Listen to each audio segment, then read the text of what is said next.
Shrimad home remedies में आपका स्वागत है। और हम आपको कुछ खूबसूरत वैली के बारे में बताएंगे जो कभी हिंदुस्तान का हिस्सा था और आज वो हमारा नहीं है। वो हमारे देश से थोड़ा सा अलग हो चुका है, पर बड़े ही खूबसूरत पॉइंट्स हैं। जैसे हाजी गांव वैली, ये पहले हमारा था, अब हमारा नहीं है।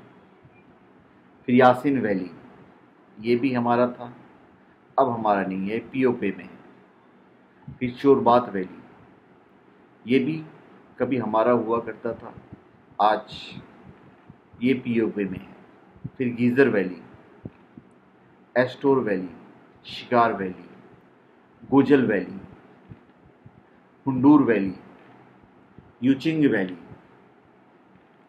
उसके बाद बागरोत वैली, ये सारे के सारे जो हैं ये हमारे भारत का हिस्सा था कभी, अब नहीं।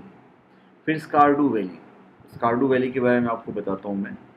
ये वैली 10 किलोमीटर चौड़ी है और 40 किलोमीटर लंबी।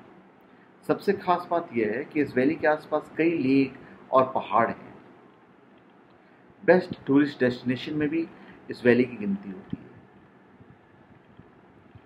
उसके बाद है कटपना वैली, पाकिस्तान अधिकृत कश्मीर के स्कार्डू के समीप स्थित यह वैली है। इसे कोल्ड डेजर्ट के नाम से भी जाना जाता है, ठंड पड़ती है। फिर है चपुरसन वैली, इस वैली के अंतर्गत 8 गांव आते हैं। यह वैली भी अफगानिस्तान चीन बॉर्डर पर स्थित है, हमारे पास नहीं है अब। फिर है इश्कोमान वैली, यह वैली गीजर जिले में स्थित है जो अफगानिस्तान बॉर्डर के समीप है। समुद्र तल से इस वैली की ऊंचाई करीब 7 से 12,000 फीट है और इस वैली के अंतर्गत 20 गांव आते हैं। उसके बाद है हिस्पर वैली, नागर शहर से 28 किलोमीटर की दूरी पर स्थित हिस्पर वैली ट्रैकिंग के लिए काफी मशहूर है, पर आज की तारीख में हमारा हिस्सा नहीं है। फिर नालतार वैली, नालतार वैली हुंजा वैली के नज़दीक स्थित है। यहाँ पर लोग जीप से भी आसानी से पहुँच सकते हैं। यह समुद्र तल से 15,000 फीट की ऊंचाई पर स्थित है। फिर है नागर वैली, नागर जिले में स्थित यह खूबसूरत वैली लगभग 8,000 फीट की ऊंचाई पर स्थित है।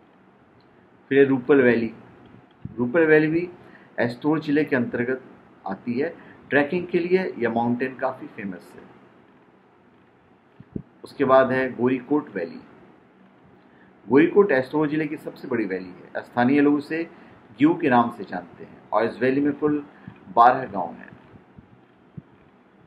उसके बाद है हुंजा वैली। सर्वप्रथम हुंजा वैली पाकिस्तान की सबसे ज़्यादा पसंदीदा टूरिस्ट डेस्टिनेशन में से एक है। दुनिया भर से लोग यहाँ की पहाड़ों की खूबसूरती देखने आते हैं। हुंजा कम्युनिटी के लोग औसतन 120 साल तक जिंदा रहते हैं। इसकी वजह से पूरी दुनिया में उनकी चर्चाएं होती हैं। इतना ही नहीं, इस कम्युनिटी में या इस कम्युनिटी पर कई किताबें भी लिखी जा चुकी हैं, क्योंकि वहाँ पे पॉल्यूशन ही नहीं है, तो इतना दिन जिंदा रहना कोई बड़ी बात नहीं। तो धन्यवाद।